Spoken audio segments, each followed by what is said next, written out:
In the beginning God created the heaven and the earth. And the earth was without form, and void, and darkness was upon the face of the deep.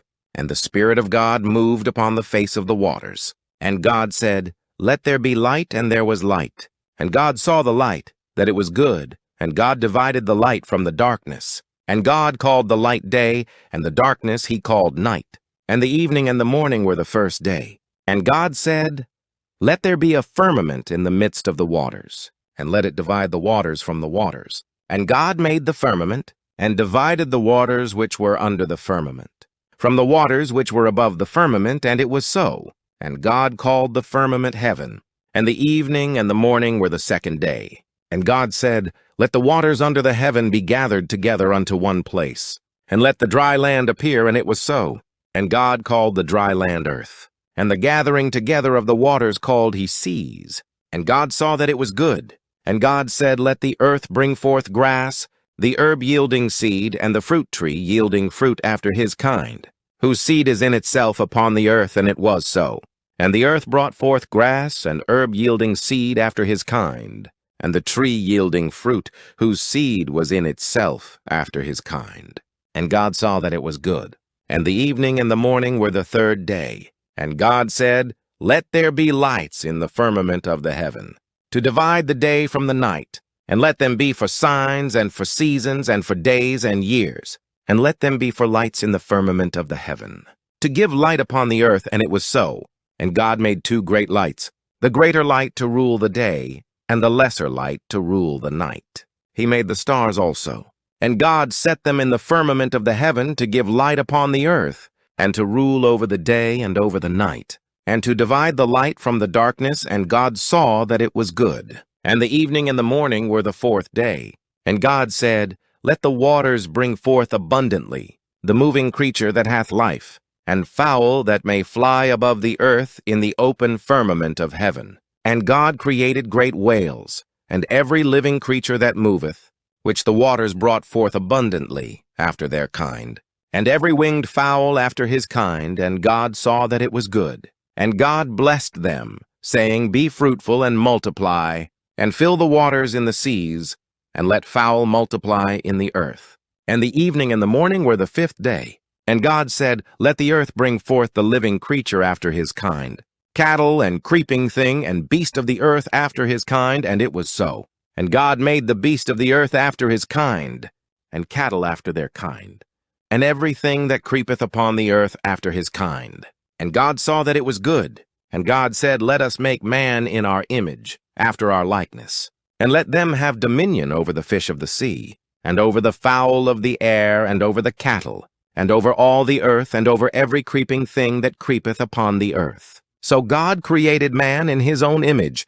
In the image of God created he him. Male and female created he them. And God blessed them. And God said unto them, "Be fruitful, and multiply, and replenish the earth, and subdue it, and have dominion over the fish of the sea, and over the fowl of the air, and over every living thing that moveth upon the earth."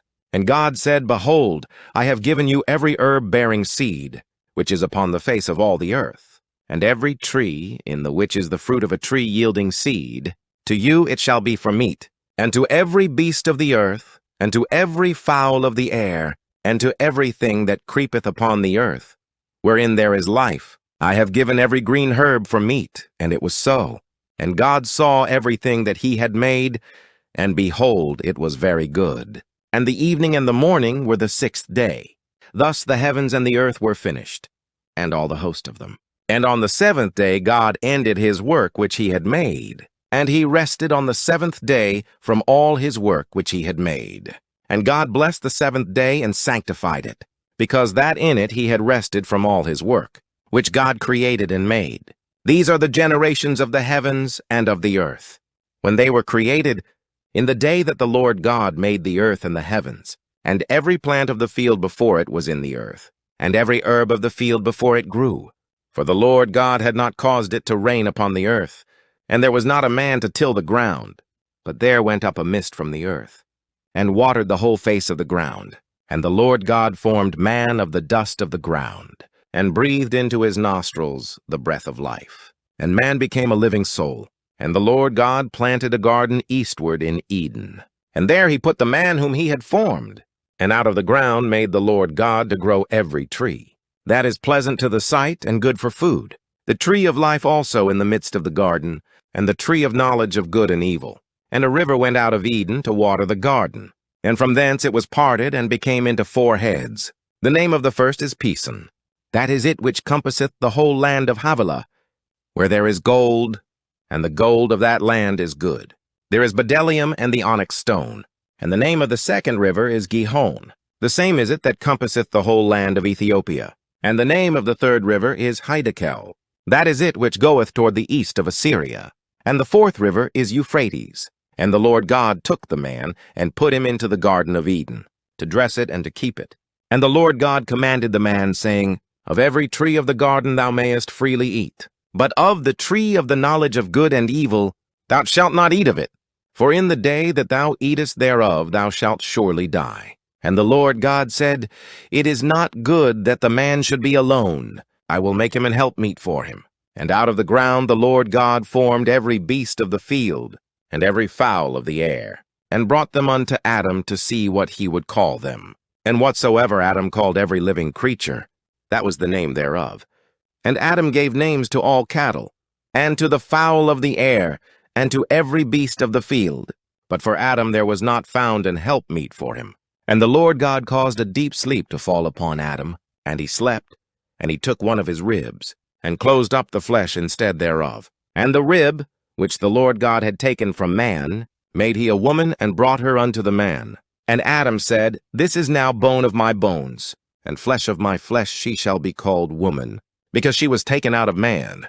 Therefore shall a man leave his father and his mother, and shall cleave unto his wife, and they shall be one flesh. And they were both naked, the man and his wife, and were not ashamed.